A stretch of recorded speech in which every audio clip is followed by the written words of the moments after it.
pay. We don't get paid, Ben. You know that. No, right? What are they going to do? Good evening, everybody, and welcome to Atlantic Bushcraft Adventures. Tonight, episode 159. We're going to have a little discussion about minimum equipment shelters. Spring's in the air, temperatures getting warm, people are going to be starting to roam out into the woods and try and have a little fun. So we thought we'd talk about a few options that'll get you out there that are simple, easy to set up, and take little to no gear. Or at least that's my thoughts on it. I think, Ben, yours is much the same. Yeah. So, yeah, it's you'll probably still want a good sleep system, don't get us wrong, but we're thinking like very basic shelters. If you just want to go out, have a good time, you can take a few simple things, you can set yourself something up that's going to keep you dry. Um and basically out of the weather for lack of anything else. And where do you want to start on this, Ben? Because there's a couple things we can talk about. Well, I think the first thing I just wanted to talk about is how do you end up in a situation where you need to do this? And there's probably two, maybe three that I can see. One is you have like a little emergency pack that you keep on your person. A lot of people do that, especially if you're boating and stuff. I find you keep a little pack that's with you at all times. This is the one that if you lose everything else, you're still not going to freeze to death, starve, just the bare minimum pack. So this is the stuff you might have in a pack like that. The other thing is if you're kind of foolish like myself and Robert, and you decide, let's see what I can get away with. And this is like the $10 store challenge type thing that we've joked about in the past. And maybe if we get a chance, we'll do in the future. But it's when you go in with like ridiculously minimum gear and see how well you can do. And the third thing is that you just find yourself in a situation where you have very little supplies, but you need to make it through the night or make it through a period of time. So this is just a random emergency. You don't know how you ended up in the situation. It doesn't really matter, but now you have to overnight it. You weren't prepared for it. And using basic equipment that you can find, what can you do? So The only other situation I'd throw into there, and one that I've actually experienced, is either out hiking, hunting, something like that. You're doing some woodsy stuff, and it just starts getting a little late, and you're like, you know what? I just don't feel like walking back. It's getting late. I'm just going to hunker down tonight and I'll walk out tomorrow because the weather's going to be good or something like that. And I have had that. I've had instances where I've been out bow hunting with or without arrows, and just basically kept walking past where I thought I did. And you take a bearing either on your compass, GPS, whatever it is, and you're like, oh, okay, I'm actually a little further than I thought I was. Screw it. This is a nice spot. I'm just going to set up camp here. yeah. So those are some of the situations of how you end up in here. So now I guess we'll just talk about, what are some minimum gear that you might find or that you can keep on you in these cases. And the first thing that comes to my mind is a nice large garbage bag. I don't care if it's clear plastic or just black or blue, just a large garbage bag. And that there can be the major piece of any survival system. And in fact, it's a great piece of kit to keep in. I mean, you fold up a single garbage bag and fit it in almost any pocket. Mm-hmm. Drumliners are, when we say garbage bags, I mean any garbage bag will work, but a good one if you have the option of getting one. Drumliners. They tend to be a little thicker, a little larger, a little bit bigger when you pack them up. We're talking like ounces and centimeters. You know what I mean? And they're packable sizes. Anyway, sorry, Ben, go ahead. I think the other name I've heard on them is contractor bags, just a big, relatively thick plastic bag. And the beauty of this thing is you cut one hole into it and all of a sudden you got a rain suit. If you don't cut a hole in it, it's still like a, 3x4, 3x5 sheet of plastic. If you cut one side down it, you can open it up and all of a sudden you have something that's the size of a relatively decent sized tarp that'll cover your body.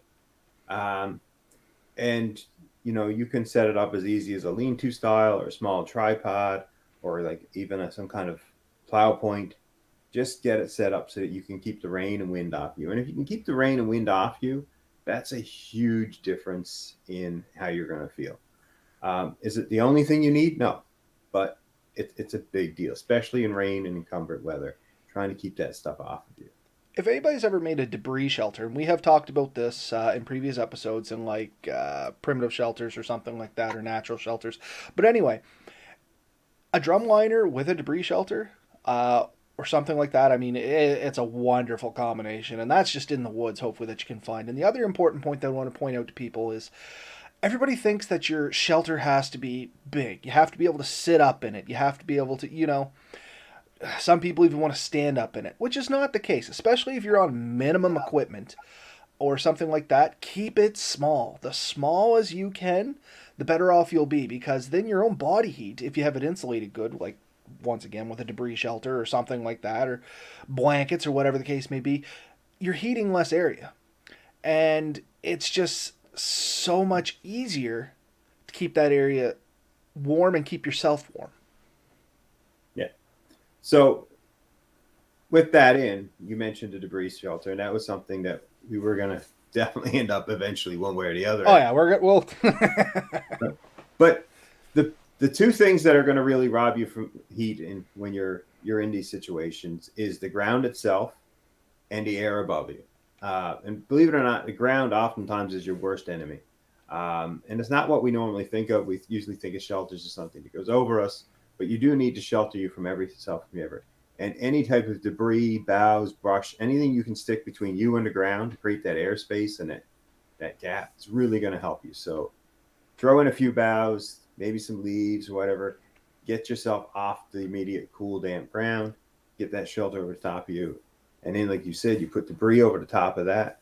And I think they recommend to get like a really good warmth. You're looking at 6 to 12 inches minimum. and when So we once you say get, debris, we are talking literally like leaves, needles, floor or forest floor debris kind of deal. The drier it is, the better off you'll be because it fluffs a little more. But damp will still provide shelter. It'll still provide a barrier, especially if you got that drum line or garbage bag with you to add another little nicety so you don't have that all really close to you. Because it's a personal thing, too. The smell of leaves and stuff like that, it can get musty. I don't particularly like burying my face in the forest floor and breathing it in. I mean, I don't mind the smell, but all night might be a bit yeah, much. yeah, yeah. And the more thickness, like you said, if you do have light brush, you're going to want to take the odd bough and put over the top of it, or a piece of bark or something to sort of keep it from blowing away. Once you get that shelter built up, and like you said, no really bigger than you need to, the bare minimum you need to move, you don't need a fire. You don't need anything else to really heat you up. You're going to be warm and comfortable in there. In shockingly, pretty well any weather you're going to come across, except maybe the most extreme colds. And then generally you're going to have snow to add on top of it. Mm-hmm. And anyone who stayed in a snow shelter knows that they're actually quite insulating. But we're talking more spring and summer, so let's not concentrate on the snow because we No, deviate. I mean, you might get a little bit in the spring, especially overnight. Temperatures still drop down below zero. I mean, last night it was -10 with the wind chill. I actually put a fire on. But a point that I wanted to circle back to, Ben, we have mentioned it in past episodes. You said getting yourself off the ground. So if you are using debris or boughs or something like that to get yourself off the ground, same as the insulation outside of you, don't skimp out. You don't want 3 or 4 boughs thrown on the ground because honestly, you might as well just lay on on the ground. You want several inches. The thicker, the better, honestly. So if debris is plentiful, get yourself like 8 to 10, 12 inches worth of stuff on you because as you lay on it, it's going to compact down. If it's not as plentiful, as Ben said, it's going to be a balancing act between trying to get some on top of you versus under you. But if you have the drum liner, I would almost, personal opinion, throw a little bit more under you. Like Ben said, the ground is going to rob so much heat from you if you're sleeping on it. Right. Yeah. So that's one of the simplest, easiest ones. Like you said, the plastic bag gets you a vapor barrier. If it does rain or anything, even if it makes through the debris, it's going to keep it off. It's going to keep any wind from going through any holes. It's really going to add to it. That debris on top of that just adds insulation and protection on top of everything, and is also going to prevent wind and everything from damaging your liner. So dead simple system, and that's one of the bare minimums. Now, maybe you don't have a tarp, and if you don't have a tarp, if you don't have like the piece of plastic or anything, you're working completely standard. The debris shelter is still good. I would recommend trying to get some good sticks or some heavier boughs to prevent that debris from falling in and at you. So that creates like a web system that meshes together and keeps everything out. You're just going to want to go a few inches thicker, because if it is raining, it's going to, the more thick you make it, the harder it is for it to get through.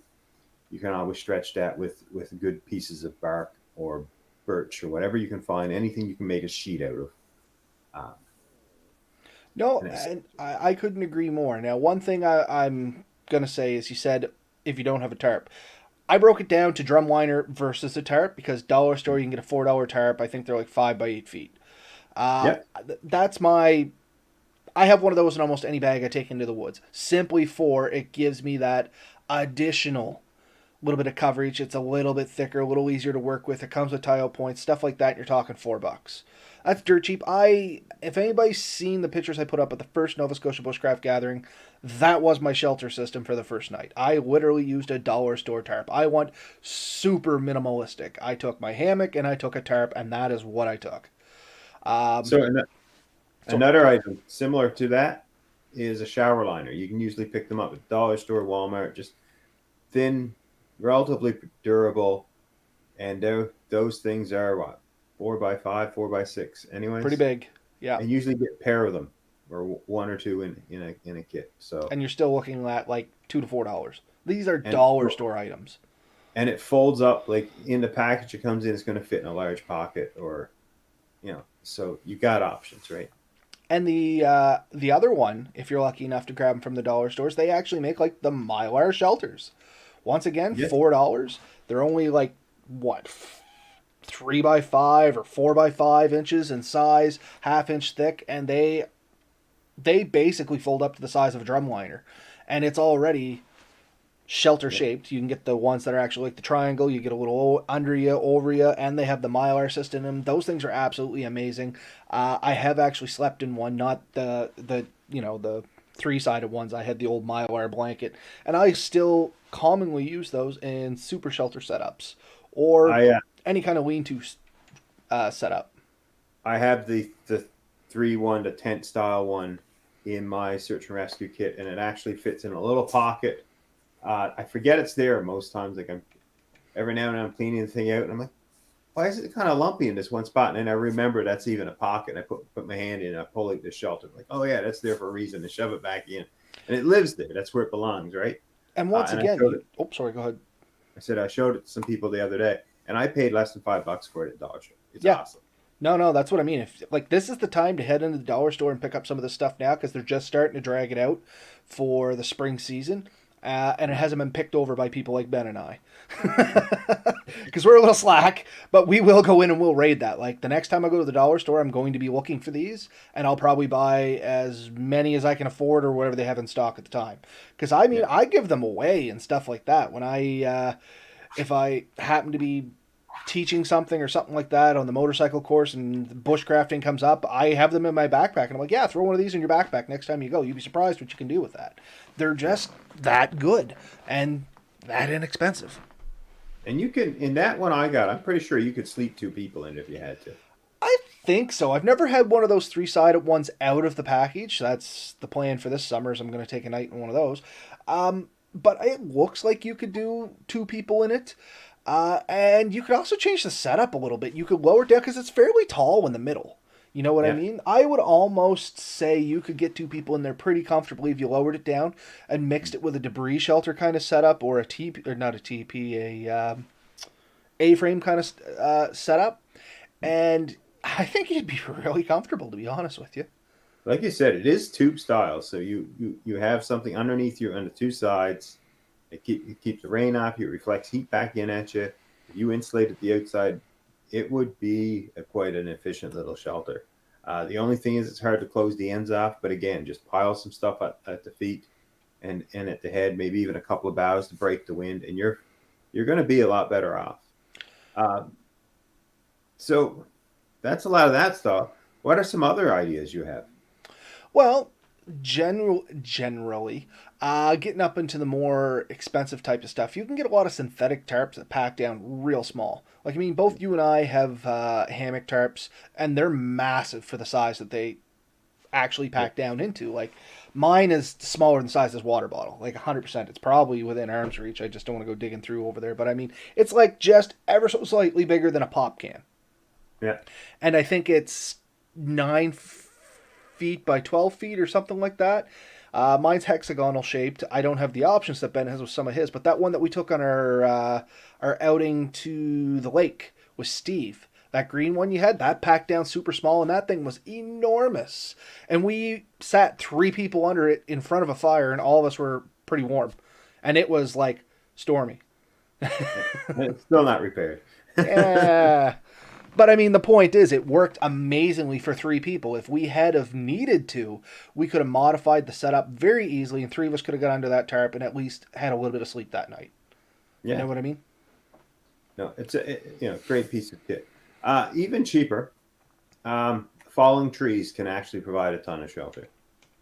And I went for a hike last night, just in a local woods, and I lost count of the number of fallen trees I found that could be easily converted quickly into a shelter. Either through the root system they pull up, they provide a very natural shelter. It doesn't take a lot to add to that. The only thing you want to do is really pick your tree. Make sure it can't stand back up. Definitely don't want it to stand back up. Most of those you can tell pretty quickly if that's a risk or not. But the other thing is, oftentimes when they lift up, that is the lowest spot around, and they'll fill up with water. So do look for one that's on a bit of a hill, on a bit of a rise, so that it's the last thing to flood, really. But if you find one that's like that, oftentimes it's only grabbing a few more boughs or something, and you can make a pretty secure and happy little home there. Yeah. The ones I like to look for, rocky ground. Because then even if it is a lower spot, generally you'll get a little better drainage. You throw enough boughs in there, you can get yourself up. But you do have to work, like that's more of a warmer thing, just in case there's a little dampness that creeps in there so it doesn't come up through. Because another important point for anybody out there listening to remember is dampness will creep up. As your body heat sinks down, you'll warm that water and moisture up, and it's going to want to creep back up towards you. Once again, why you want to have so much padding underneath you. Yeah, for sure. I found them occasionally, very rare, natural caves. Yeah, I might have stumbled across 4 I can think of, honestly, in I'm not going to say my lifetime, but in my memorable history. Let's go with that, because I'm not 100% sure. I might have stumbled across some as a kid I forgot about and stuff, but natural caves aren't bad. The big one that I tell people to watch out for is like overhanging rocks. Yeah. Because they tend to want to make a shelter under that and put a fire under it as well, which is not necessarily a bad idea, but it depends on the type of rock, time of year. Like there's a lot of factors that go into that, and I do give people words of warning about mixing rocks and fire, especially when they're damp. You can not only have parts pop off and potentially, you have shrapnel being thrown towards you. If there's cracks and stuff in there and moisture has settled into it, and now you're heating it and steam builds up, you can actually split rocks. And I've seen it quite a few times where bigger rocks will split just from the water pressure and steam that build up inside it. Like hydraulic pressure, I should say, be it steam or plain liquid. Amazing the amount of force it can put out. Oh, yeah.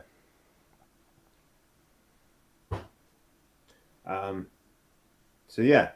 Like I said, you're sort of distant, but I have come across a few, and there's a couple of not far from here where you can actually climb in. There is the dangers, of course. Make sure they never can flood. Make sure that they're actually stable. Make sure that there's nothing living in them. That's the living in them is a big one too. Sometimes not only like big, scary animals. We all think, oh, there's a bear in there or there's a wolf, but spiders. I've seen a couple where people got to them, and all of a sudden, like the thing is filled with spiders, and that is terrifying, right? Snakes is another one. A lot of them you'll get literally snake dens, especially this time of year where it's a little cold. They'll cluster together for the warmth, and I can remember. Probably 8 years ago now, I got called to somebody had a little natural concave in their yard, and they put one of those decorative wells over it. You know what I mean? Yeah. And they kept seeing these snakes come in and out. And if anybody knows me, I'm not a snake person. I don't like them at all. So I'm like, all right, let's see this. Somebody that was working with me and I went, and we flipped it over, and there had to be like 30, 40 snakes in this thing. And it was just this time of year. It was cold. They were trying to cluster together, keep as much heat as they could, and it turned into a snake den. So it's snakes, spiders. Everything else wants to stay dry and warm too. Yeah. There's not a lot out there alive that's like, yeah, I'm going to stay out in a rainstorm. Yeah.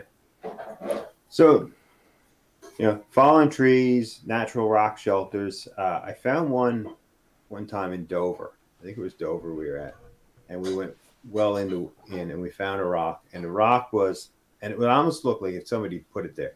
There was three large rocks and a giant rock sitting on top of it, and that giant rock had a gap underneath it, and it was actually like carved out, if you would believe. It's like someone scooped the bottom of the big rock out. So after you got in under the edge, it was actually quite roomy in there. We swirled in and took a look at it and said, this would be an awesome shelter. But then you're realizing you're like under this giant rock that's like perched on three much smaller rocks. And although I'm willing to bet it's been perched like that for years, if it was ever to shift, would be the one day I was under. That's my luck too. And I guess backtracking a little to my fire and rocks thing, don't let that deter you. There's just be knowledgeable about what you do. Trust me, if there's a natural rock formation that looks like a good shelter and I need a place to bed down, I'm not going to go, that's no good because I can't have a fire. I'm just going to think of a better way to do the fire.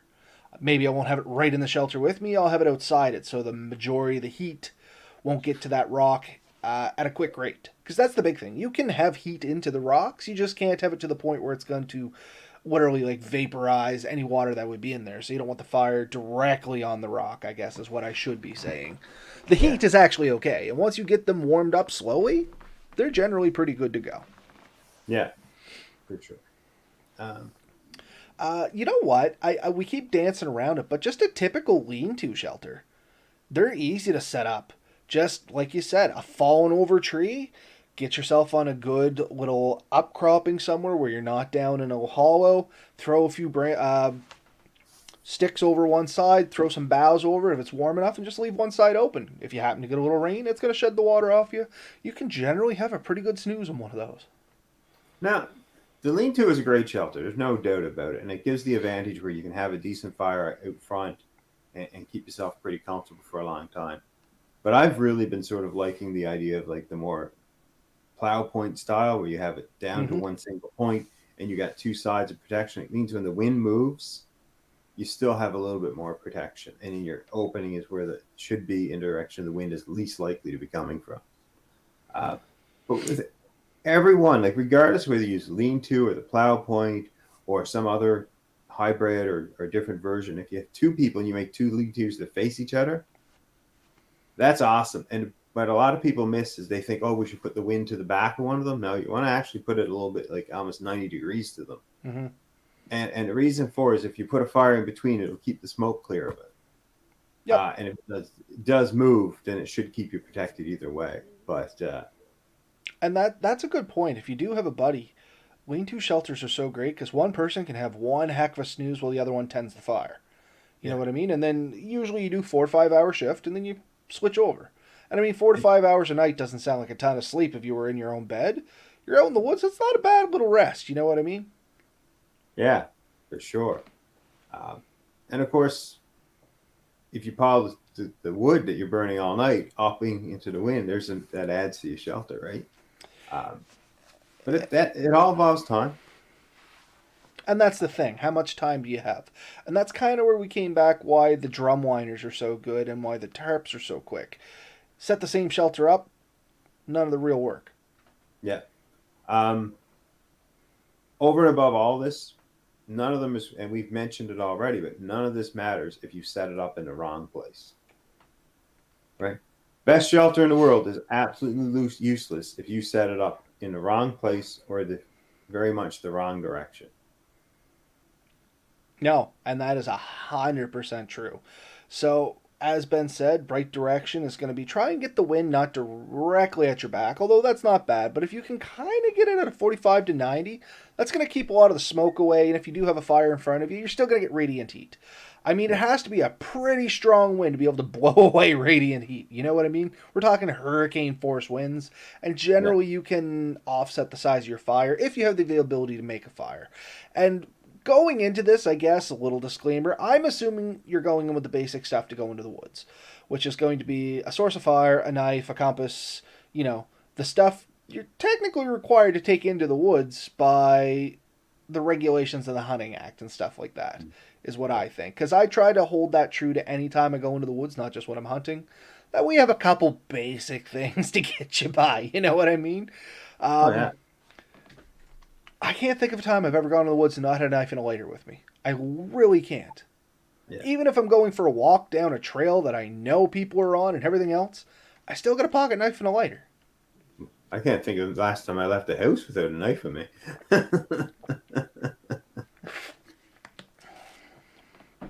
I agree to that as well. When I um, anyway, and yeah. rarely without the lighter, but I guarantee I rarely, if ever, left the house without at least one knife. Um, but yeah, so wind is a huge thing when you're setting it up. In fact, though, if you're in a field, wind is a massive deal. But if you can get into tree line, if you can get into, you've already got a natural shelter that's already preventing a lot of the wind from hitting you. That natural shelter keeps the majority of the wind off of you. It's never as windy in the forest as it is out in the field. Trust me on this 100% of the time. That alone is a shelter. So if you have nothing else, you can get in the woods, get underneath a good tree. You're going to stay a lot drier and a lot more protected. So the bare minimum shelter is the clothes you're wearing, especially if you got a rain jacket and stuff. Curl up into sort of a ball, like sit down with your knees pulled up. Pull your clothing in around you. If you have a blanket or something, or even just that single bag, put your head just through it, tuck your head down, and then pull yourself in under a tree where the boughs and stuff protect you. That'll that'll do you. That'll get you through a night from a pretty rough night, and you don't have to set up anything else more than that. Like that is your bare minimum setting. But again, get out of that wind. So find that spot that's already, you know, somewhat protected. Stay a little high, especially if you're near rivers or streams. Get yourself 10, 15 feet above that if you can, because if the river floods or something happens, you don't want to be caught up in that. And also make sure that it's not like a stream that's going to, like an area that floods through it. And I see you laughing because you've been there. I was trying to hold it in, but you know why I'm laughing. For anybody that doesn't know, real quick story. When we went out, we went up to a little lake. Ben, I, Steve, Ben's kids. Everybody set up, and I set up, and we were next to the lake, and it was raining hard. And anyway, I didn't properly set my tarp up. It didn't have a drip line, and the water ran in, collected in the underquilt, and I rolled over, and it sloshed. And instead of thinking rationally about this, like, oh, rain's coming in, I thought, holy crap, the lake flooded. I got to get the guys up. Specifically, Steve. I don't know if he's with me or not, but I knew Ben was higher than me, but I knew Steve was lower than me. You know what I mean? So I was like, holy crap, is Steve good? So I try to bail out of this hammock and sleeping bag and everything and fall flat my face onto basically dry ground under me. So Yeah. it can happen, though. I have been in instances, specifically where we've gone camping, Ben, by the waterfall there, especially this time of year. That river can come up 6, 7 inches overnight if you have a good Oh, heavy yeah. rain. Yeah. So it's always good to sort of avoid. And the other thing is, and we found, not that we didn't know, we knew, but when you're next to the river, that river steals heat from you. Like it's pulling through, it constantly pulls a breeze, and the water's generally a little bit cooler than the air. So as it's going by, it's just sort of sucking heat away, and it's throwing moisture in the air, so it's damper. So it just really does suck it cooler. And so just in the act of getting, 10, 15 feet above the river and maybe 100, 200 feet away from the river, and you set up, it's going to be a lot warmer and drier than if you're closer. Yeah. So I do recommend, although being close to a good water supply is awesome, and you should be, don't necessarily have to be right on top of the water supply, just in the vicinity, something you can walk to, get your water and stuff and walk back without exerting an excessive amount of energy. And plus, that same water supply, the source that you're going to, is the same source that a lot of other animals are trying to go to. And as you set up to it, your likelihood of coming across an animal that not necessarily dangerous to you, but putting you both in a situation that's less than ideal goes up. So if you blocking the only good access to water, deer, foxes, coyotes, any other animal, moose, they'll walk right through your camp to get to it. They're not going to stop. Yeah, And porcupine. Porcupine can be a devastating animal to your camp, but it's generally a pretty harmless animal. They move slow and will avoid humans. yeah, so yeah, the trick is to just sort of give them half a chance by not being where they need to be, right? 2 minutes. Just pick a direction directly away from the water. Even a Yeah. minute. Just walk a minute solid. That's not a long walk for water. You know what I No. mean? And if you go to the bathroom and stuff like that, depending on the water supply, if it's slow moving water and stuff like that, you're keeping all that crap away from the water supply as well. So it's not a bad idea. Just to literally pick a 90 from the river, whatever it is, the moving water, and just walk for a minute. If you got to come back for water, it's not like you're traveling across the Sahara Desert. And like you said, our gathering, like if you looked at the three shelter setups we had one that was set up right next to the vehicles, very convenient on flat and level ground. The only issue is if it did rain a lot, that was going to flood. You were in a little bit of a hollow, kept you out of the wind, kept you some protection, but you were kind of low Mm-hmm. and close to the lake. And I had set up a little further away from the lake and up on a small hill.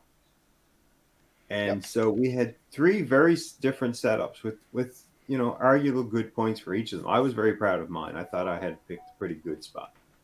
No, yours was wonderful. It was a great one. You and your daughter there had a beautiful setup, almost like Yeah, that setup was made for you. I didn't mind mine because the big thing was I wanted to be out of the wind. yeah, I don't like wind cutting through me when I'm sleeping at night, and I like my tarp open a little bit so I can yeah. get a little fresh air in. It's kind of one of those double-edged swords. The more you open it up, the more air comes in. So, and it was breezy. You know what I mean? There was wind both nights. And that's Oh what yeah, my main goal was try and cut that away because my tarp is a little smaller compared, yeah. how I'm using it. And I was trying to compensate for that. And it would have worked out fine if I had made a drip line. Yeah. So choosing your shelter and choosing your shelter area, I think both very important things with all these setups. Really take a few minutes. It doesn't take that long to look around, and usually within a few 100 feet, you can find 3 to 4 different, perfectly different setups, and really think about each one and how the environment's going to work with it. How's the wind? How's the water? How's the animals? Is it in through a natural trail or a game trail? Don't set up on a game trail. It can ruin your night. Don't sit up on a road or an ATV trail. You may think nobody's coming back here, but that's the one time someone comes whipping down the trail, and all of a sudden your guideline gets caught in their vehicle, and you're waking up As with your no. tarp flies away without you. Yeah. Uh, so take a few minutes. Take consideration of that. Like anything that can flood, anything that might form a river or stream, like any dry river bed, don't set up on those because they don't have water now, but they could in a few hours in the right conditions. Um, Watch where what's already going to give you some decent protection from the wind. If you can stop, good location will give you that protection right away, which means when you're setting up your shelter, you're already ahead of the game than if you'd set up in a poor location. And that's the cheapest thing you can do to improve your night's sleep. Take a second, like Ben said, not bed. Think about where you're going to set up because it is literally going to dictate if the wind hits you, if you get wet, or potentially if you get wet, and it could save you a few degrees too. Don't set up in a hollow, even if it's been completely dry. Cold air sinks. Yeah.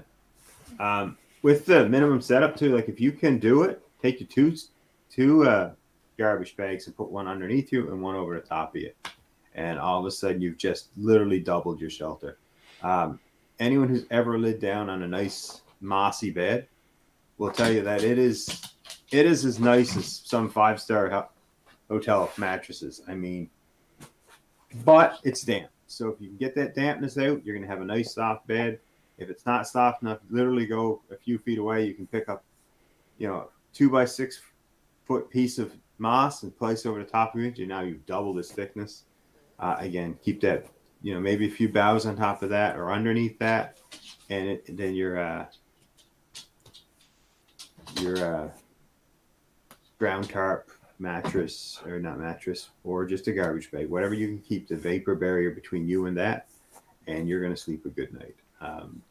So we are talking about stuff under you. If anybody's curious, my favorite setup for one of these, if I have materials abundance, I like to do leaves, then boughs, then moss, and then some sort of vapor barrier, a pad or something like that if I happen to have it. But with that setup, if you can get a vapor barrier between you and the moss, like Ben said, the boughs kind of act as the box spring. The moss kind of acts as the mattress. You got to have a vapor barrier on there so you don't get wet. But oh my goodness, it is so comfortable. I mean, you can cuddle down into that, and just that alone will keep you warm because you'll sink into it a good 3 to 4 inches, and it kind of comes up around you, and you just kind of like, and it's that's the way I like to set it up. Now, if I don't have a vapor barrier, of course, moss is going underneath. It's just going to be as an insulator, and then the boughs are going to come up. But to lay directly on boughs, unless you really want to take the time to sit and pick all the thick sticks out and cut them down into, like the little 3 stars and drive yourself completely insane, it's not that comfortable. It's not bad, but it's not that comfortable because you do get that odd stick that's going to jab you right where you hate it all night. Be it in between your shoulder blades or right in the center of your spine or into one of your butt cheeks. Like it's just going to, there's going to be something. I mean, it could be worse, but it's just not the best. Yeah. Yeah. So, we've covered, just to recap a little bit here, minimum equipment, any type of waterproof sheet, really, be it a garbage bag, shower liner, a tarp, whether it's expensive or a cheap one, the reflective mylar blankets, all those things are going to work great. There's plenty of other things you can get. Just 10 mil plastic if you buy just a sheet, fold that up, put it in your pack. You can use it to almost line a pack or whatever. It's all these things make a very good shelter. Getting something under you and keeping that moisture off is going to make a big deal. If you don't have it, do with what you can get, which is, boughs, moss, things like that. Try to create that gap. And then some force debris. And it's easy enough. Anyone can do it. Just know that gathering a lot of this material can take some time if you're going to do a debris shelter. A rake would be great. If you can't do that, a good couple of boughs with a couple of branches on it will act as a pretty good substitute. I know you've done it. I know I've done it. So I think a lot of people would have done that. I use a stick as a rake a lot, to be honest with you. The last thing I kind of want to chat about, have you ever come across the perfect tree? And by there is a name for it, I can't remember what it is, but it's usually, I found it with younger pine. The branches just hang down in such a way it almost makes like a little system right around the trunk of the tree. And you can almost curl right in one of those as a ready-make shelter, especially I find in the winter, depending, like, I wish I could remember the name of it, but just the way the wind will blow, it'll keep it away from the trunk, and the boughs will come down. It's like a ready-built shelter. Have you ever come across one of those? Leeward pine? No, that's not it. Something like that, though. Yeah, I can't think of the name. Somebody out there will know, and hopefully they'll comment up it. But I have found those, but the boughs sat low enough, but if you just compress through them, you got 2-3 feet from the trunk out all the way around, and you can get in there, and it's just a natural shelter. And honestly, if you're in there and it rains, you get the eye drop in there, but most of it actually follows out the branches and lands on the outside edge of that tree, and it keeps it in there. It's usually fairly dry. You'll find maybe some dry pine cones and some needles, but other than that, there's nothing in them. And I have found them occasionally. Not every trip by any means. No, don't plan on finding one of these things, but when you do, you'll know them when you see them. Take a second and appreciate it, because it's neat. It's a neat thing in nature to see, and it's a good thing to keep in the back of your head to know where it is if you need it. Especially if you're walking in somewhere and you're going to be walking out the same path. Once again, maybe a storm rolls in. Maybe you're just later than you thought. Maybe you just want to try your luck. At least you know where it's at. Yeah. So I think we've covered most of the bases. Choose a good location. If you have, take what you can, like to help yourself. Those little items fit in your pocket. But if you can't, you can do without it. You pointed out never be in the woods if you can avoid it without a means for lighting a fire. And and a knife to help you. Throw in a little bit of string and a few other things, and you can really boost your ability. It doesn't take a lot to make a good minimum equipment shelter.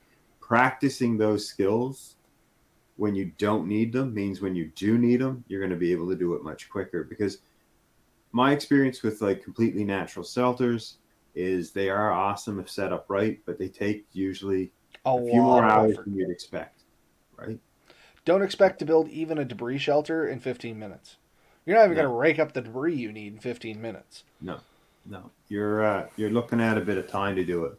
Are they worth it when you do it? 100%, but it is going to take you time. It's not a 15, 20-minute job. It's oftentimes can take a couple hours.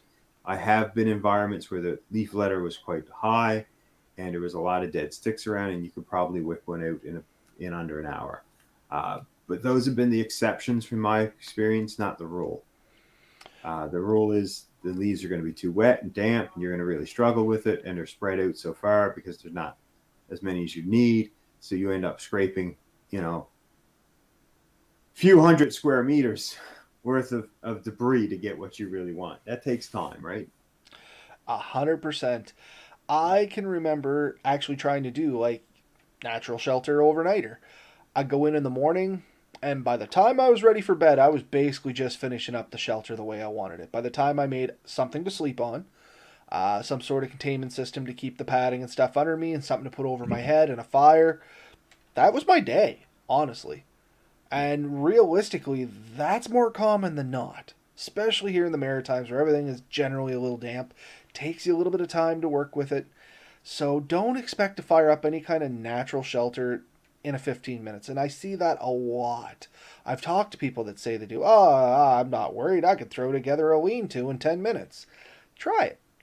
Like honestly, just go out back and try it. You'd be surprised at the amount of effort and time it takes to make a lean-to, and not just something that looks like our kids threw together, like a lean-to that you could sleep in for the night.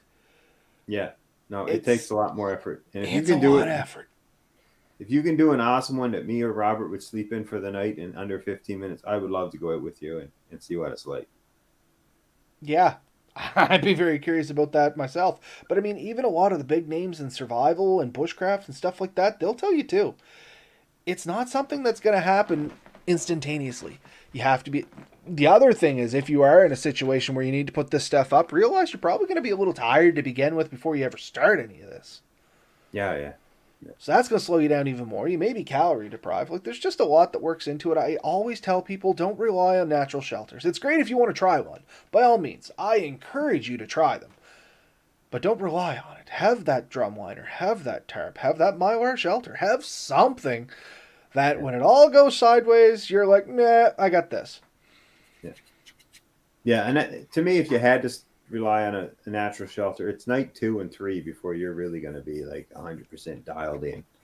Um, so in a long-term solution, and that's all you got, yeah, it makes sense. Short term, it's so much easier to have those boosters, those advantages. Call it cheating if you want, but if it fits in my pocket and I can take it with me, I think it's fair game. I agree And with you. And honestly, like you said, at least that's going to get you through the first couple nights while you're gathering materials for your more semi permanent stay. yeah, yeah. Unless it's your permanent stay, in which case you're even more dedicated than I am. Well, you would still appreciate the tarp. You would still appreciate the few Well, that's the advantages. thing. Even when you get your semi permanent set up, you can augment it with your temporary shelter. Or you can use that temporary shelter for something else. A garbage bag, for instance, is a container if you don't cut it. You could store a little water in that if you had to. Those little like the little ultralight mattress, which when I first seen them, I thought useless. They're not. They're actually pretty good. I like them now. They don't take up a lot of room either. Like you said, they're about the size of a 1 liter pop bottle, Yep. and you can shove those in a pocket or in a small pack, no problem. And that keeps you off the ground, keeps you insulated, and makes a big difference. So And that's the those thing. You two, can get them with good R values that are nice and small too. Don't yeah, like those. hibernates. Right? Yeah, the hibernates, and there's another one too. It starts with V, but I can't remember. But what I was going to say was those mats, like the Woods mats and the Coleman mats, the self inflating mats, they're good. Don't get me wrong, but they take a lot of space. and they're not offering you a ton more R value than a real good lightweight pack up mattress, if you know what I mean. No, Because I have one of the mats, and I think its R value is 4, and I think yeah, our inflatable ones is like 4.2 or something. yeah, yeah. No, they're pretty good. And I've slept them in the winter and they work. So like, uh, it helps. It definitely helps. If I had to go with pretty minimum gear, I would still think I'd want to take a tarp, a bed liner, and a good lightweight sleeping bag, and you really can have a really good night with just that. And then you start boosting it with your bushcraft skills, and you can make that extremely comfortable. So just keep that in mind. Those three pieces of gear can really get you a lot further than, for sleep wise, anyways, than almost anything else. If you Uh, happen to be able to latch onto one, a bivy bag's a good one too, especially if you're already taking a sleeping bag. Never tried a bivy bag. I have. It's not a go-to. I wouldn't call it a shelter, but like an emergency one-nighter, it'll keep a lot off you. You know what I mean? And it'll cut down on what you have to make for a shelter too, because bivy bags are generally pretty waterproof. So once again, it's kind of your first night while you're gathering your thoughts and getting ready for night two. They're not Yeah. a bad idea. I have one sitting over there. I'll let you check it out next time we meet up. Okay. Well, I think we've covered the subject pretty good. Yep, probably rambled a tiny bit, same as we always do. I'm guilty of it, but I think that's a good one. It's just kind of a quickie topic, and we still put 46 minutes into it. Sweet. Have a good night, everybody. We will see you next week. And I'll get out, try some of this stuff. Hope to hear from you soon.